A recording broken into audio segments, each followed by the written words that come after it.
Last night on the Clubhouse show by Ninas, especially the Igbo arm within the Ninas movement, the Aladima, one of the presenters, contributors, Chike Odunukwe, made reference to something that happened in the United States while Wazirika was leading MASOB here in Nigeria, and then Biafra Foundation was the international version, as well as Biafra Actualization Forum, that was the online section. Wazirika was invited to the United States to make presentation on why Biafra. And when he got to the United States, he began to request for money, that his chief from Africa, that his chief. And the people that he was to meet became confused, like, is this person for self-determination or liberation movement? Why is he after money, and why is he telling them that he's chief? What does being an African chief mean to self-determination? So Wazirika essentially ruined everything about the movement, and by so doing, he set it back many years. And before he came to the US to do this, a group of men set up a Biafra government in exile, led by Dr. Guchin Nkwocha and Dr. Emmanuel Nekwechi.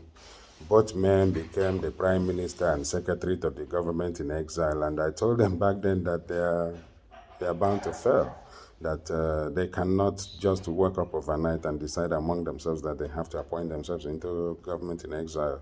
It has to involve all our people. And the same thing has continued to this day.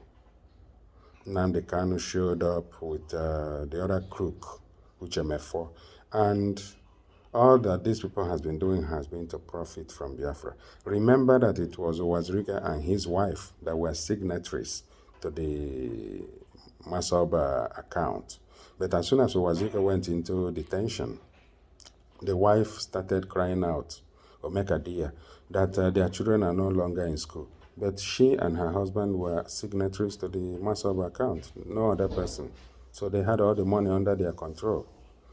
You know, Wazirika made a deal in order to come out.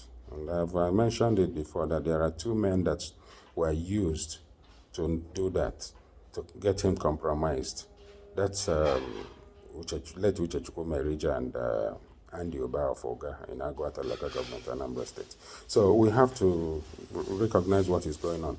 All the Biafra movements have only played on the emotion of our people, the emotional attachment in the Igbo toward the Biafra issue. Yes, Nigeria committed genocide. Yes, a lot of atrocities by Britain and their Arab partners, including Soviet Union, which Ukraine was at the top of the food chain in that former federation. Every evil has been done to our people, but those that are using Biafra as a front are only taking advantage, making money. That's all. There is no end game.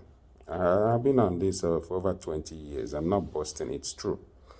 It's all designed to take advantage. When you ask serious questions, you become a saboteur. That's nonsense. It's rubbish.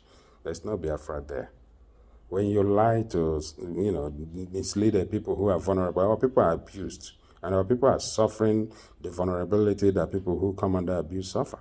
Yeah, that's what is happening. So things has fallen apart for Ndi-Igbo, but there is coming a time that Ndi-Igbo must rise up. If you fall and you don't rise up, there is a problem. We must rise up. We must organize ourselves. We must begin to talk to ourselves about the meaning of Aladima, a delegation in NINAS, the Nigerian Indigenous Nationalities Alliance for Self-Determination. You have to think about these things. If you don't commit yourself to self-determination, you will never be free. Your lot will become like that of the Aboriginals of North America, like in the Amala, North America, half-wave, Canada. They are all messed up in Australia.